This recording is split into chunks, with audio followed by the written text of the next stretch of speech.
ये दिसंबर का महीना साल 2023 के बाद से बहुत ही ज़्यादा ब्रूटल रहा है। मतलब जिसे देखो वो पेलम पेलाई में लगा हुआ है। कभी रणबीर बॉबी देओल को पेलता है तो कभी प्रभास महाराज आकर विष्णु को, यही नहीं इससे भी ज़्यादा तो रणविजय अजीज की गर्लफ्रेंड को। खैर मेरे कहने का मतलब ये है कि जिस तरह से डायरेक्टर संदीप रेड्डी वांगा ने वायलेंस मूवी को लेकर एक क्रिटिक्स की गेंद तोड़ी है वो काबिले तारीफ थी। उसके बाद डायरेक्टर प्रशांत नील भैया आए एक्टर प्रभास को 2-4 डायलॉग सिखा के, जिनके सामने भाई वो मे वाला आदमी क्लैश कर लिया। फिर क्या क्लैश का रिजल्ट देख के बेचारे की चीखें ही निकलना बंद हो गई, बेचारा गूंगा ही बन गया।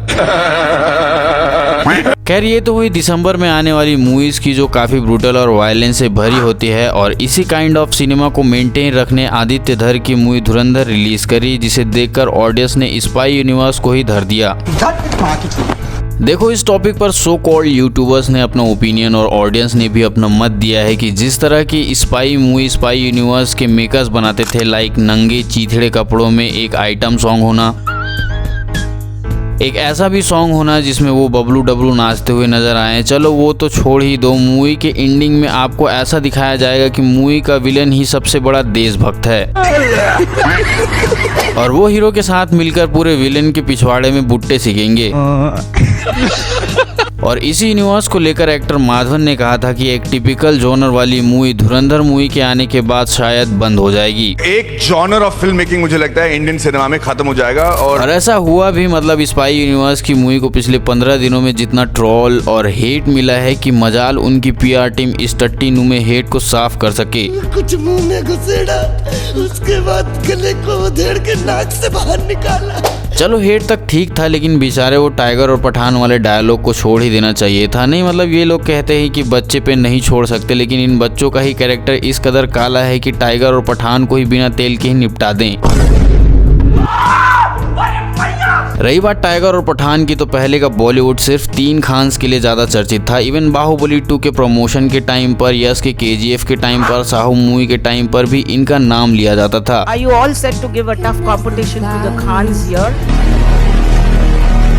लेकिन अचानक से वो साउथ के दानव आ गए जिनका 10 इंच का नॉर्मल होता। 10 इंच का तो उनका नॉर्मल और इन दानवों ने इंडियन सिनेमा पर कहर तो ढाया ही, साथ में साउथ के डायरेक्टर्स इन्हें अपने यहाँ अच्छे से नचवाने के लिए ले गए, जैसे एटली, AR मुरुगदास और लोकेश कनगराज। खैर जिस टाइम पर इनका दबदबा इंडस्ट्री में पिक टाइम पर था, तब इनसे कई शोज में, इंटरव्यू और पॉडकास्ट में ये पूछा था कि क्या आपके आगे कोई और भी सुपरस्टार बन सकता है, तो इन भाइयों ने साफ कह दिया था कि हमारे अलावा और कोई भी इंडस्ट्री में बड़ा प्लेयर नहीं बन सकता। जिसे चुपके से दीपिका का एक्स और हस्बैंड देख रहे थे और देखते ही उन्होंने इनका गुस्सा बगल वाले पे उतार दिया। फिर क्या भाई, इन दोनों ने ये बात दीपिका को बताई और दीपिका ने एक ऐसी स्ट्रेटेजी इन दोनों को बताई जो वो खान्स के साथ मूवी बनाते हुए करते थे।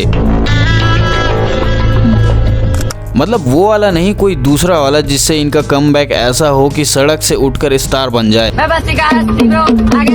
लेकिन ये वाली स्ट्रेटेजी दीपिका ने पहले रणबीर को बताई, ना कि रणवीर को, जिसके कारण रणबीर का कमबैक पहले हुआ, क्योंकि भाई आफ्टर ऑल रणबीर पहले था। मेरे साथ अन्याय हुआ है, मेरे साथ अन्याय हुआ है। लेकिन भाई क्या परफॉर्मेंस थी रणबीर कपूर की। मतलब इंडियन फिल्म इंडस्ट्री में कोई बेस्ट वर्सेटाइल एक्टर है तो वो है रणबीर कपूर। और अगर मैं झूठ बोल रहा हूँ तो इनकी आने वाली रामायण जरूर देख लेना, क्योंकि डायरेक्टर नितेश तिवारी ने अभी सिर्फ इनके साथ रामायणा पार्ट 1 बनाई है और इनका कहना है कि अगर मौका मिले तो रामायण के दोनों पार्ट्स के बाद अलग जोनर की मूवी के रूप में मैं एनिमल पार्क मूवी बनाना चाहूंगा,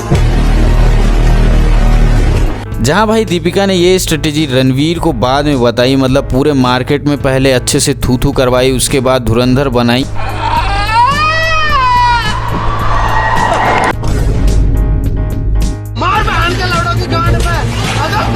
लेकिन जब धुरंधर मूवी रिलीज हुई तो ऑडियंस रणवीर सिंह को नहीं बल्कि अक्षय खन्ना को अप्रिशिएट करने लगी। नहीं मतलब रणवीर को भी लगा होगा कि ये भोसड़ी वाले मेरे कोई भी गाने और एक्टिंग की तारीफ नहीं किए, लेकिन इस टकले ने ठूस ठास गाने में कुछ हरकत क्या कर दी, साले इन्हें ऑस्कर दिलाने की बात कर रहे हैं। भाई रणवीर, मैं आपसे एक ही बात कहना चाहूंगा कि अगर आपके पास के कर्म अच्छे होते तो शायद ऑडियंस तुम्हें साउथ के हीरो से भी ऊपर रखते, और यकीन नहीं आता तो ये बात तुम्हारी ही बीवी के एक्स से भी पूछ सकते हो। साला आर्टिस्ट तो राफचिक है लेकिन मांसाहारी लवर हूँ बोल दिया, ऊपर से श्री राम का कैरेक्टर प्ले कर रहे हैं। फिर क्या ऑडियंस ने तो इनकी भी चीखें निकाल दी। I'm a big beef guy, duck. मार भोसड़ी वाले, जल्दी मार। चीखों से याद आया कि जब एनिमल मूवी रिलीज हुई थी तब बड़े बड़े नवाब के चौड़े लोग मूवी को क्रिटिसाइज करने लगे थे, जिसे सुनकर संदीप रेड्डी वहाँ के मूड का भोसड़ा हो गया था और उसने भी कहा कि तेल में जाओ तुम क्रिटिक्स, मैं तो इससे भी ज्यादा डार्कर मूवी बनाऊंगा। जहाँ दूसरी तरफ धुरंधर मूवी रिलीज होते ही ग्रीक गॉड ने अपने मुंह से विमल की पिचकारी मारी, जिसे शायद उधारी में ले ली थी शाहरुख से। मतलब बंदे ने मूवी की तारीफ तो करी लेकिन नीचे ये भी लिख दिया कि आई में disagree the politics of it. भले खुद की GFJNU प्रोटेस्ट करे, वो पॉलिटिक्स नहीं है। मतलब नाच न जाने आंगन टेढ़ा। पहले ये तो समझ लेते कि तुमने जो लक्ष्य मूवी बनाई उस समय तुम्हारे अंदर ये पॉलिटिक्स क्यों नहीं थी, क्योंकि उस वक्त ये लुल्ली GF नहीं थी। दूसरे नंबर के उम्मीदवार हैं काली कलौटी, मेरा मतलब राधिका आप्टे जी, और नाम देखकर ऐसा लगता है कि ये ऐसा नहीं है लेकिन ये इससे भी ज्यादा है। इनको लगता है कि धुरंधर एक ब्रूटल वायलेंट फिल्म है जिसे इनके बच्चे देखकर गलत रास्ते में भटकने वाले हैं, लेकिन एक मिनट, इनकी मूवी में तो वो नग्न शरीर वाला सीन भी है शायद। क्या बात कर रहे हैं? उसे देखकर इनका बच्चा क्या बोलेगा? बहन डर गई, बहन डर गई।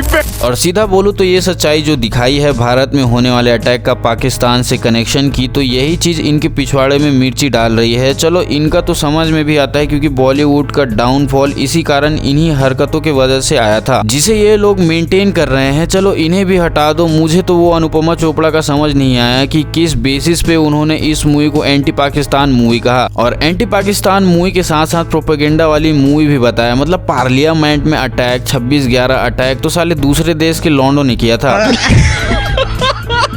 जहाँ मूवी का एक सीन आपको अच्छे से याद होगा जिसमें अजीत डोवाल कहते हैं कि हिंदुस्तान का दुश्मन पहला हिंदुस्तान ही है, दूसरे नंबर पर पाकिस्तान आता है। खैर बात करें इन खान्स की तो इनके अकॉर्डिंग इनके बाद कोई भी सुपरस्टार नहीं बन सकता। I'm the last of the stars. लेकिन सुपरस्टार की क्वालिटी में 3 एक्टर्स एंटर कर चुके हैं। पहला रणबीर कपूर जिन्हें संदीप रेड्डी वांगा ने ऑलरेडी सुपरस्टार का टैग दे दिया है। दूसरे और तीसरे नंबर पर इनके एक्स के हस्बैंड है, मेरा मतलब विकी कौशल, जिन्होंने छावा मूवी में brilliant performance the. Like screen presence, acting is top notch. और अब धुरंधर मूवी के आने के बाद रणवीर सिंह भी हल्के हल्के सुपरस्टार के टैग की तरफ कदम बढ़ा रहे हैं, लेकिन भाई का उछलना कूदना थोड़ा कम होता तो मजा आ जाता।